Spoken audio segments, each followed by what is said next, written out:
stepped out into darkness, open my eyes, let me see beauty that made this heart and hope for life spring with thee. So here I am to worship, here I am to bow, here I am to say that you're my God, you're altogether lovely, altogether. Olá, obrigado por estar conosco em mais um Quarta Convida. Semana passada tivemos o nosso Convida Cast, o primeiro da série, e agradecemos bastante, porque várias pessoas participaram e deram retorno a respeito do que foi falado. E hoje nós vamos também fazer uma pequena reflexão sobre uma situação que tem acontecido já de muitos anos para cá, mas tem se intensificado, que é a questão da violência infanto-juvenil. Não quero pegar carona num acontecimento que teve espaço aqui na cidade de São Paulo, nessa última segunda-feira, quando uma professora de 71 anos foi brutalmente assassinada por um garoto de apenas 13 anos de idade. Só que pior, mais agravante, um garoto que tinha já antecedentes de violência e de ameaças, ou seja, uma criança, 13 anos de idade, e já tinha antecedentes.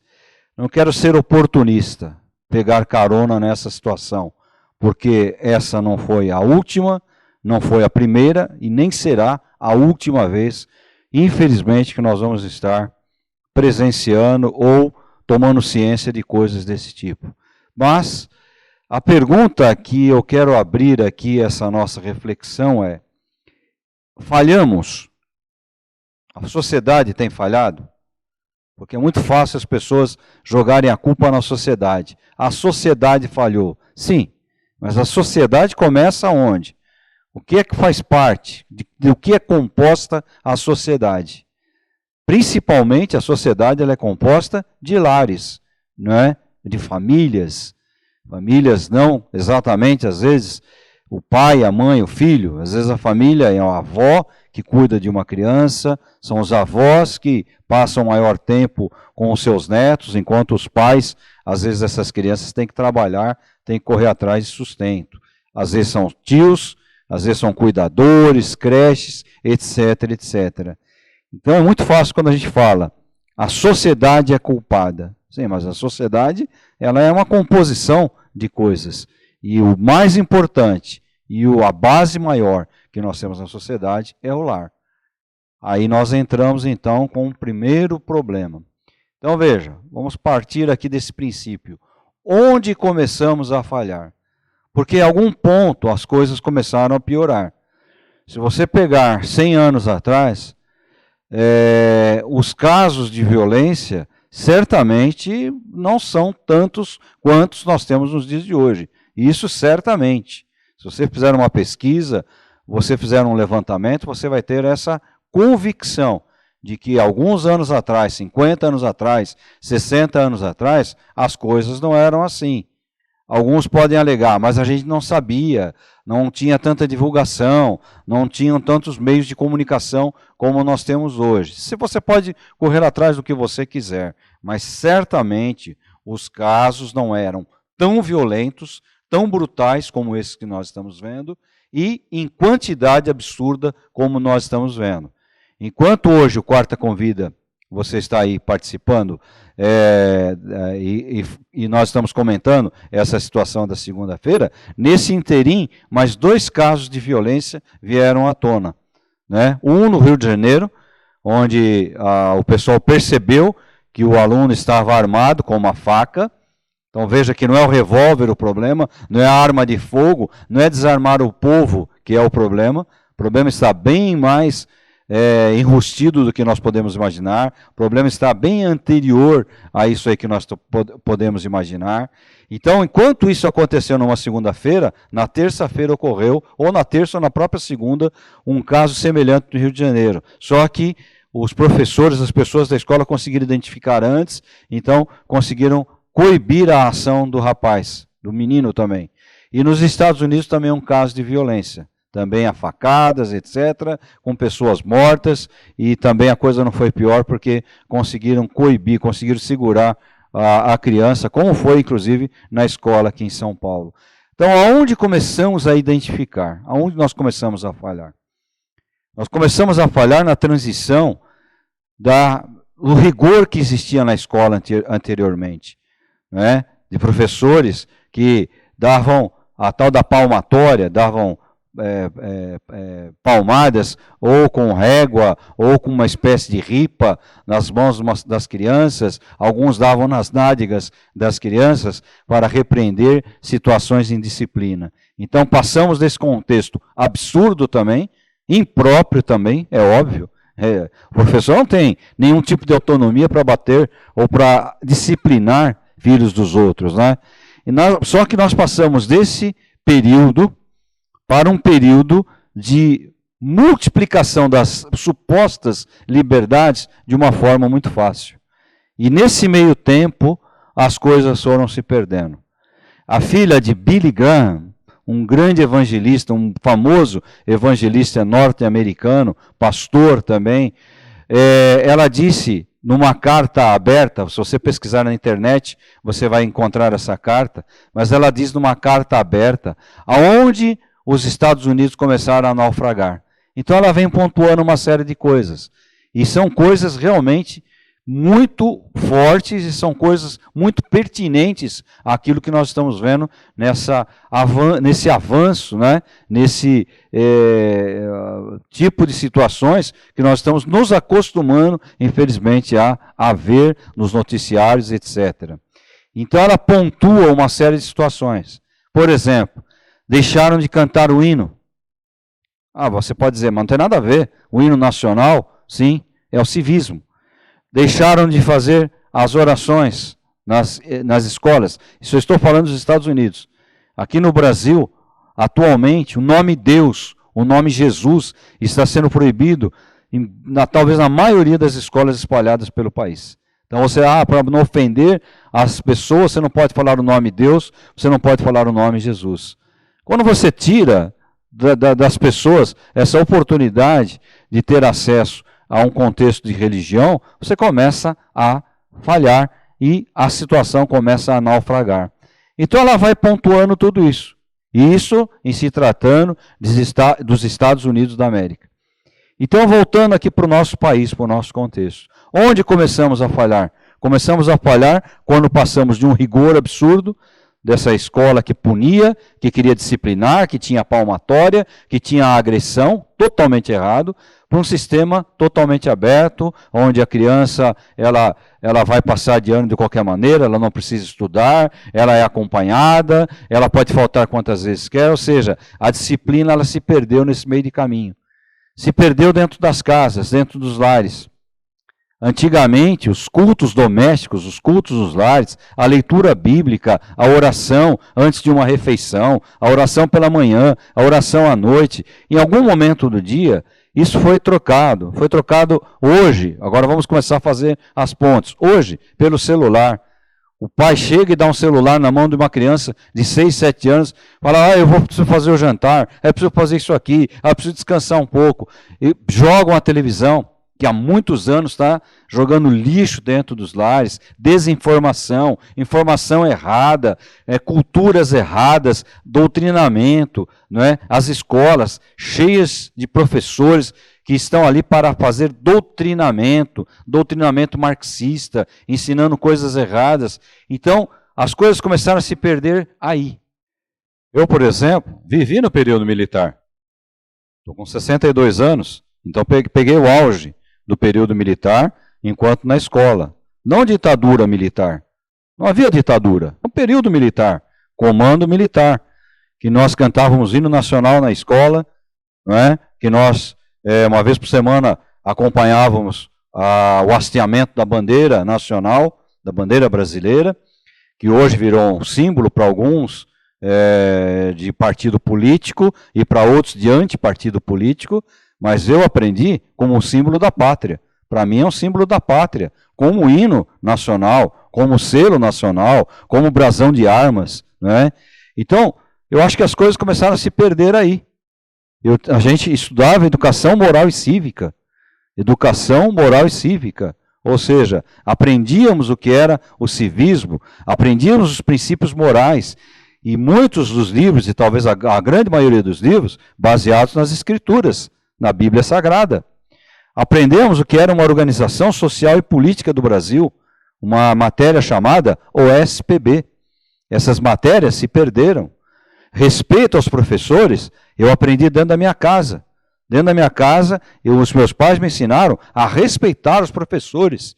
Eu lembro que eles diziam, olha, o professor é como se você estivesse diante do seu pai ou da sua mãe. O respeito é o mesmo. Talvez não chegaram ao cúmulo, né, de levantar. Às vezes nós levantávamos como o professor entrava na sala de aula. Talvez não precise tanta reverência assim, mas nós fomos perdendo o respeito. Vamos perdendo o respeito. Os alunos hoje afrontam o professor. Você vai ver. Se você fizer eu repetir, você vai ver só. Atiram pedra no professor, zombam no professor. Ou seja, nesse momento, o respeito foi se desvalorizando. Foi acabando o respeito. Então, para que essa matéria? É lógico, as escolas começaram a ficar infiltradas, infestadas de pessoas com visão esquerdista, visão marxista, não é? Pessoas ativistas dentro das escolas, muito menos preocupadas em ensinar matemática, língua portuguesa, história brasileira, muito mais preocupadas em ensinar ativismo político. O que você tem que reivindicar, o que o Estado tem que dar. Então, nós começamos a nos perder aí. Começamos a nos perder quando a liberdade começou a ser confundida com a libertinagem. Começamos a nos perder quando as aulas de religião deixaram de ser obrigatórias. Obrigatórias assim. Ela existia na escola. Nessa forma ela era obrigatória. Ela estava dentro das escolas.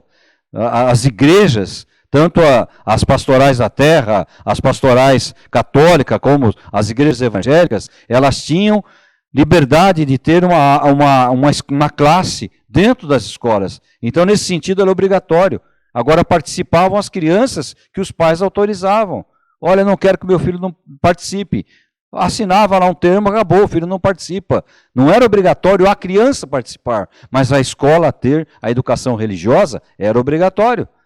Mas chega um ponto em que o ativismo, não é verdade? A militância política, ela foi questionando, mas para quê? Não pode, tem que ter a liberdade. E a liberdade começou a dar lugar à libertinagem. Talvez foi aí o começo do nosso erro. Talvez foi aí onde nós começamos a errar, a fragilizar o respeito, a fragilizar a pessoa que está ali diante de nós, como um professor, como alguém que está ali sendo usado, até mesmo, eu vou usar essa expressão, usado por Deus com a sua vocação para repartir o ensinamento conosco. Então, daqui a pouco, aquela pessoa que está ali na frente, na figura do professor, ele é um só qualquer, ele é um garoto que eu encontro na rua e falo, o que foi? O que você quer? Por que está me encarando? Então, é isso que nós estamos vendo. Nós começamos a nos perder quando os pais começaram a dar muita liberdade para os seus filhos. Eu cansei de ver, quando eu era jovem, os pais com crianças fazendo compra em supermercado e o filho birrando porque queria alguma coisa e dando tapa na cara do pai, na cara da mãe, fazendo birra, se atirando no chão. Então, nós começamos a errar aí. Por quê? Porque nós não colocamos limites nos nossos filhos. Nós não colocamos limites na sociedade. Então, essa sociedade ativista e militante que começou a se infiltrar dentro da escola, trouxe esse tipo de ensinamento. Não, você pode reivindicar que o professor é uma pessoa igual a você, humanamente é mesmo, mas está ali numa posição diferenciada. Assim como está um líder religioso, que está sendo escrachado nos dias de hoje, que também não tem mais o mesmo respeito. Dentro das igrejas, as crianças perderam completamente o receio, né? Perderam completamente o respeito, aliás. Havia um receio antigamente, medo antigamente, que era errado. Você não tem que ter medo de um pastor, de um líder dentro de uma igreja, de um padre, não. Você tem que ter o respeito. Mas se passou de um extremismo para outro de uma forma muito rápida. Nos perdemos. Perdemos essas questões aí da orientação, que a própria Escritura diz, para ensinarmos a criança no caminho que ela deve andar. O caminho não é só o caminho da Escritura Sagrada. Muita gente confunde isso. O caminho é o caminho do respeito. O caminho é o caminho da educação. Hoje eu não vejo educação. As crianças não têm educação com os mais velhos. As crianças não têm educação com as próprias crianças da sua idade.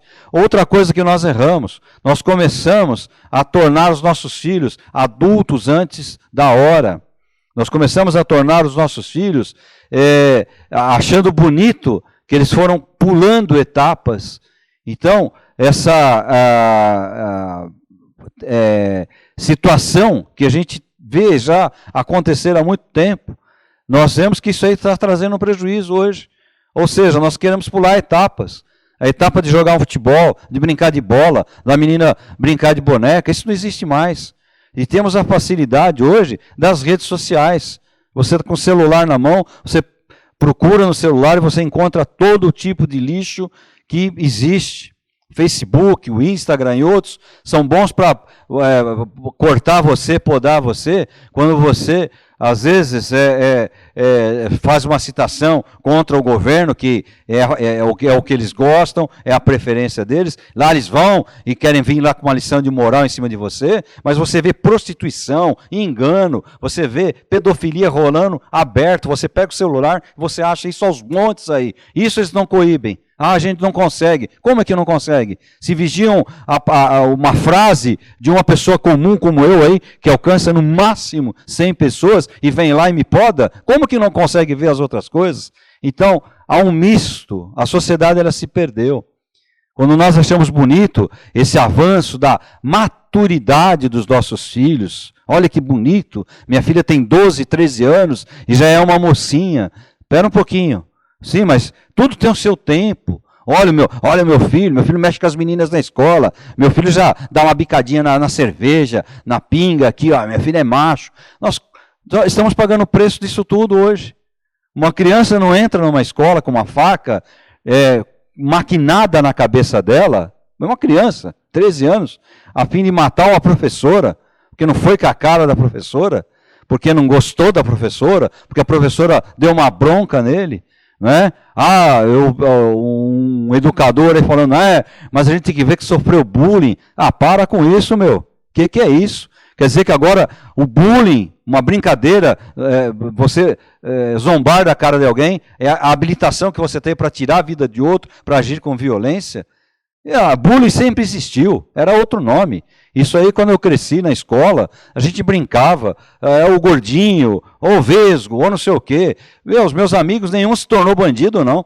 Todos são aí cidadãos, casados, que constituíram família, estão aí tocando a vida. Nenhum deles ficou maluco. Mas estamos pagando o preço desse ativismo. Estamos pagando o preço dessa militância dentro das escolas, dessa liberdade que se misturou com a libertinagem. Eu sei que esse é um discurso forte. Os pais deixaram de conversar com seus filhos. Os pais deixaram de brincar com seus filhos. Não é? Eu não tenho tempo. Poxa, se você não tem tempo para os seus filhos, então por que você colocou filhos no mundo? Se você não tem tempo, se você sabe que você vive para trabalhar ou trabalha para viver, eu não sei qual é a tua condição, não é verdade? A igreja. Quantos pais hoje não veem a importância de levar seus filhos à igreja? Os filhos criados na igreja sempre se destacaram nas escolas. Às vezes tínhamos aqueles jograis, tínhamos aquelas participações de equipe, e as professoras falavam, nossa, você fala bem, olha, você é mais desenvolto que o outro, você é mais desinibido. E da onde vinha isso? Da igreja. Quando ele subia lá no palco da igreja para comemorar o dia dos pais, o dia da Bíblia, o dia das mães, o dia da vovó, o Natal, e ele subia lá, ele falava uma poesia, ele cantava, e na sala de aula ele participava, ele pintava um desenho, ele decorava um versículo. Isso também é uma formação, não é só uma formação religiosa, isso é uma formação para a vida. Então nós víamos essas crianças se destacarem na escola. Eu vi isso desde criança, que minha mãe ia dar aula de religião na escola, eu sempre a acompanhava, eu a ajudava, e eu via isso, e os professores falavam. Eu tinha uma professora, que eu guardo com muito carinho no meu coração, ela falava, nossa, você fala bem. Ela até brincava que eu ia ser advogado, porque ela achava que eu falava bem tudo, e era um moleque, uma criança. Onde eu aprendi? Na igreja. Falando uma poesia, recitando uma poesia, falando um versículo. Então, isso hoje, os pais são responsáveis. Os pais ficam dormindo. Os pais não levam as crianças à igreja. As igrejas que têm escola bíblica dominical, as escolas bíblicas dominicais acabaram. Por quê? Porque os pais, mas o pai está cansado, tal, não dá o exemplo. Então, depois querem cobrar o exemplo dos filhos. Então, eu estou jogando aqui a pergunta: onde nós começamos a errar? Olha aí onde nós começamos a errar. Quando nós começamos a falhar com tudo isso que eu estou falando. Quando hoje quem educa é a televisão. Quando hoje quem educa é um celular. Quando hoje você coloca o seu filho numa creche, não porque você está necessitado de alimento dentro da sua casa, mas porque você quer comprar uma televisão mais moderna. Que você quer ter um aparelho de ar-condicionado. Porque você quer ter dinheiro para trocar de carro de 2 em 2 anos. Então, os valores também, eles estão sendo alterados. Os pais não querem mais cuidar dos seus filhos, às vezes por questões de terem bens, de terem coisas materiais dentro da sua casa, que em outro tempo eram descartáveis, que em outro tempo não tinham a importância que têm ou que ganharam nos dias atuais. E eu estou dizendo, da década de 80 para cá, eu só vejo a coisa descer a ladeira. Não é? Eu só vejo a educação descer a ladeira. Eu só vejo a falta de educação imperar nas crianças, principalmente nas crianças que a gente acompanha mais. Nós percebemos, o que está acontecendo? E o problema é a sociedade. A sociedade é culpada. Aquele garoto fez isso porque a sociedade é culpada. Você for nesses pancadões aí, você vê aquelas meninas se desvalorizando ali, e são as mesmas que no outro domingo, numa manifestação, estão lá com uma plaquinha. Quem matou a Marielle? Não é verdade? Quem matou a Marielle? Mas no pancadão, elas estão lá, sendo enxergadas pelos outros como um pedaço de carne que está ali. Consumo de drogas, prostituição, não precisa acreditar no que eu estou falando. Passa perto de um, olha a reportagem de um desses negócios aí. E ninguém faz nada, ninguém coíbe, a gente acha bonito. Às vezes o pai fala, meu filho está aí no pancadão, meu filho foi lá no não sei no que, lá funk, lá. Você não sabe onde está seu filho, às vezes, você não tem acompanhado seu filho. Meu filho está indo em tal igreja. Você já foi lá para ver o que essa igreja está ensinando? Porque hoje até as igrejas você tem que estar vigiando.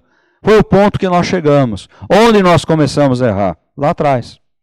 Onde nós deixamos de ensinar os nossos filhos, onde nós deixamos de acompanhar os nossos filhos, onde nós achamos que uma matéria, uma cadeira de educação moral e cívica, uma disciplina de educação moral e cívica, isso não tem mais importância, isso é uma porcaria mesmo. É verdade, olha, a escola tem que se atualizar. Não é? Assuntos brasileiros. Quais são os assuntos brasileiros? Um monte de mentira que estão nos livros que a gente pega por aí. Um monte de mentiras. A organização social e política, onde você aprende como é a formação de um país, como você vota, o que você pode cobrar dos seus candidatos. Mas a criança não precisa aprender isso aí, mas a militância está lá, ensinando o marxismo, ensinando que o Estado tem que dar isso, que o Estado tem que fazer aquilo, que você tem que respeitar o Estado. E aí que vem os ditadores e tomam conta de países como nós estamos vendo aqui na América do Sul. Aí nós começamos a errar. Foi aí que nós começamos a errar. Começamos a errar quando nós ensinamos os nossos filhos que no domingo que a gente está cansado, a gente não vai à igreja. Que no domingo que está chovendo, a gente não vai à igreja. Que no domingo que está muito frio, a gente não vai à igreja. Aí nós começamos a errar. Começamos a errar porque nós estamos desvalorizando o ensino da igreja. Eu não quero mais ir porque aquela professora é muito chata. Aquela professora fica pegando no meu pé. Aquela professora, eu acho que ela não tem uma vida com Deus. Uma vez um cara falou isso para mim. Falei, você na escola pública, você tem essa liberdade? Chegar lá e falar, não, meu filho não quer essa professora.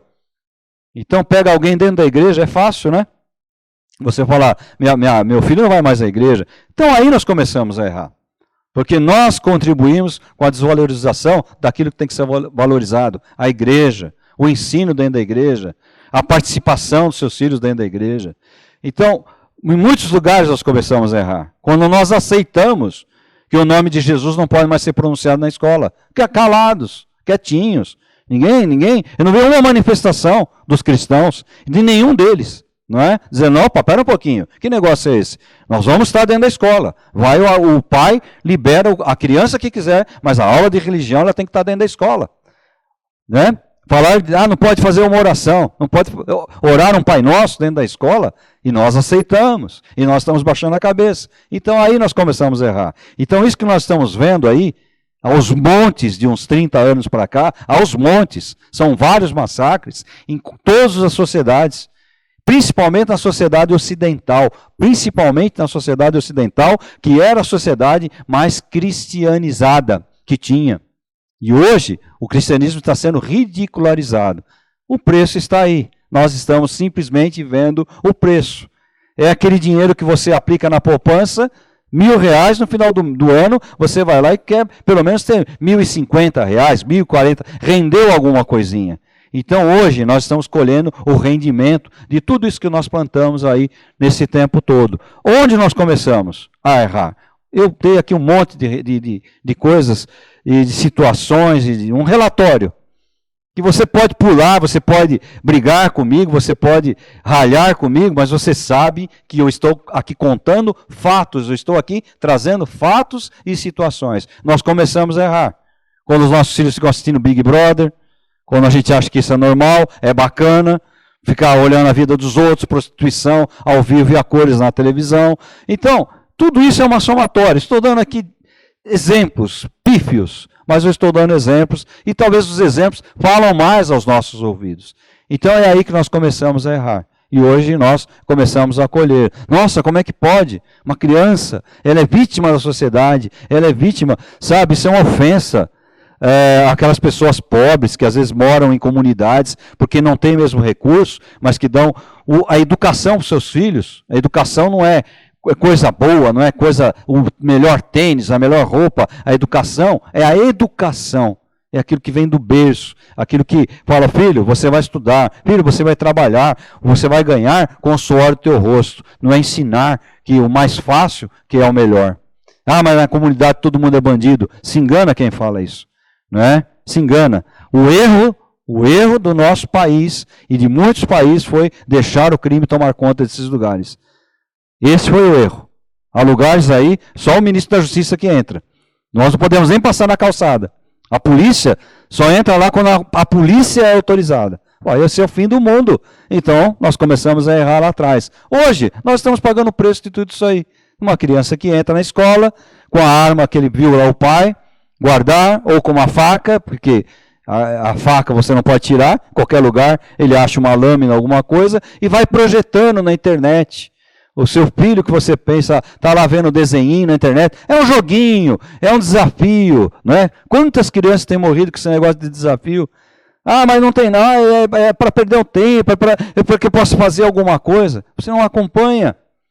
Você não acompanha. E às vezes está dentro da tua casa o problema e você não conseguiu enxergar ainda. E amanhã você se surpreende. É a violência na televisão, é porque liberaram as armas. Não é nada disso. A coisa começou lá atrás. E eu estou aqui trazendo um relato para você.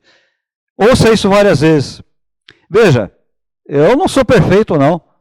Não é? Na educação dos meus filhos, talvez tenha errado em muitas coisas. Mas os princípios básicos, pelo menos, a gente consegue passar. Que é o respeito. É o respeito à família. É o respeito ao próximo. É o respeito a Deus. À instituição Deus. Ao nome de Deus. Mesmo que você não acredite, você não vá à igreja, respeite o Criador dos céus e da terra. Isso que está aí do seu lado, a flor, a planta, o passarinho, você mesmo, isso não apareceu do nada. Alguém fez. Dê o nome desse alguém de Deus, respeito a Deus, ao Criador. Como você quer respeitar a natureza, se você desmerece a pessoa de Deus para o seu filho, se você ridiculariza Jesus, você diz, não, tem que preservar a natureza, tem que reciclar. Mas se você não dá o endereço principal, que é Deus, então você se perdeu também, né? Ele não vai te ouvir. Então começa dentro da nossa casa. Começa dentro da nossa casa. Você sabe se o seu filho está acompanhando alguma coisa? Esses dias eu ouvi um relato de uma criança, 12 anos, se não me engano, já sendo envolvida por uma outra criança no negócio de pedofilia. Ah, não é possível. É possível sim. Você não imagina o que esses caras que estão por aí, essas redes que estão por aí, estão fazendo com as nossas crianças. Então nós começamos a errar faz tempo. Hoje nós estamos colhendo o produto disso aí, o resultado disso aí, os juros disso aí. Para consertar, não é reduzir a maioridade penal. Eu sou a favor. Eu acho que um jovem hoje com 16 anos, ele faz filho, ele trabalha, ele dirige, ele mata, não é? Então ele pode responder pelos atos dele. Mas, se nós formos reduzir a maioridade penal, e olha, para um cara que frequentou muito a antiga FEBEM, hoje você não pode mais nem falar o nome FEBEM, casa não sei do que aí, não é? Então, eu sei o que é aquilo ali. Eu estive lá dentro, não estou falando aqui. Né? Fundação Casa, né? Não estou falando aqui da boca para fora. Eu estive lá dentro, como estive dentro de presídios. E hoje, uma criança, 16 anos, um adolescente já, então, ir para uma cadeia, ele vai simplesmente fazer uma faculdade do crime e vai sair de lá pior ainda. Então, o conserto daquilo que nós estamos errando há anos não é fácil, não. O reparo vai ser difícil. Que Jesus tenha misericórdia de nós. Que Jesus tenha misericórdia dos nossos filhos, dos nossos netos, da nossa geração. Que Jesus tenha misericórdia do nosso país. Não é? Olha o que nós estamos vendo aí acontecer nesse país. O crime dominando em vários lugares já. É isso que você quer? Você está achando bonito? Então, é hora de nós acordarmos um pouquinho. Um quarta convida diferente, né? Em tom de desabafo, em tom de alerta, mas também em tom de nós cairmos na real, pés no chão, entendemos o que está acontecendo. Jesus abençoe a tua vida, Jesus guarde você, e até a próxima quarta-feira com mais um Quarta com Vida. Jesus te abençoe.